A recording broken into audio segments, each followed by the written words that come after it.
guys! Ito na naman ang Disney Princess nyo na nasa ni Fergan Monner dito sa Philippines. Bagong araw na naman, bagong problema o baka bagong happiness or sadness or kahit ano pa ba dyan, kaya basta go with the flow lang tayo. So, ready ko lang yung aking laptop para sa meeting mamaya, and while waiting, magpakulo na muna ako ng manok dito at magsaing para sa aking breakfast and lunch. At magtapon na lang din ako dito ng basura, no? Kaya murag na nimaho naman gid ito. Parang hindi naman kaya talagang amoy. At buti na lang, no? Kaya ang tapunanan ng basura kaya dito lang sa floor namin, kaya nakakahiya din sumakay ng elevator na may basura ka. Kaya imbes nakasakay doon, amoy Versace, mga ngamoy isda na lang noon. At while nag-aantay sa aking niluluto no at meeting mamaya, kaya nag-check na lang din ako dito ng monthly bills ko para nag-exceed naman talaga ako nito sa babayarin ko Minsan no, kaya makamiss lang din maging bata yung magsigop-sigop ka lang ng sipon mo pero wala kang iniisip na bills. At ayan, luto na nga yung niluluto ko at mag-makeup na lang din ako dito no, kaya mag-start na yung meeting ko maya-maya. So mag-room tour nga ako later no, kasi parang ilang beses ko na talaga tong nabasa sa comment section. Pero actually sa videos ko pa lang kasi parang na-room tour ko na kayo kasi hindi naman talaga siya ganun kalaki. Tama-tama lang talaga siya. So start na tayo sa ating work. So nag-work lang ako sa laptop ko no ng 4 to 5 hours. Andyan na yung meetings, planning, editing, and everything. And fast forward finally, kaya tapos na rin tayo, kay gutom na ako masyado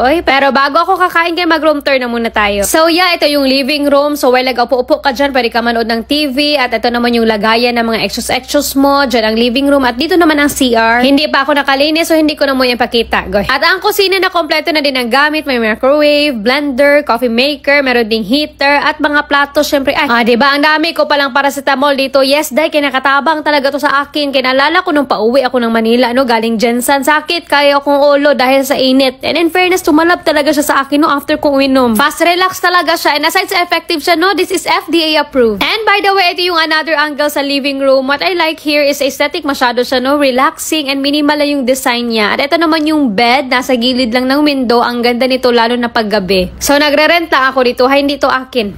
And finally, kaya makakain na rin talaga ang Disney Princess. Actually, plano ko talagang lumabas ngayon, no? After kong kumain, pero kay umulan man, Kaya mag-stay na lang muna ako dito sa loob at mag-practice ng photography. Yes, I really like taking videos and photos talaga. Kaya siguro nag-end up ako sa pagiging vlogger. Pero smile muna dyan ng princess, Yes, kaganda. And ngayon, dahil hindi na ulan, lalabas tayo to explore the world, the universe rather. So yeah, this is my favorite activity of the day. Feel yung hangin, minding my own business, enjoying what I am doing, taking photos and videos as I can. Pangit man o maganda, basta kayo mag-enjoy ka lang, mag-picture-picture ka lang, go lang. And alam nyo ba, after ko mag-picture-picture dito at kumain, kay umulan ulit. Kaya nagdesisyon na lang ako dito na mag-bike pa uwi kasi parang nalakas na talaga ang ulan. At sa hindi inaasahan dahil nga ulan, tapos electric bike pa yung gamit ko, dahil ang Disney Princess kung saan paliko na sa parking area, kaya natumba ako Grabe talaga pagkatumba ko dahil kasalanan ko rin naman kasi ang lakas ng pagpatakbo ko. Tapos madulas pa yung daan, akala ko talaga yung ilong ko kaya nalipat na sa noo ko.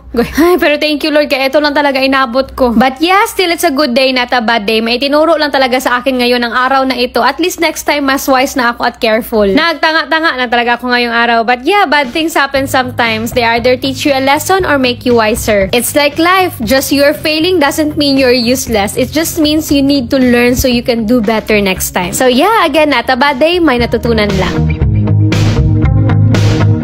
Every breath you take,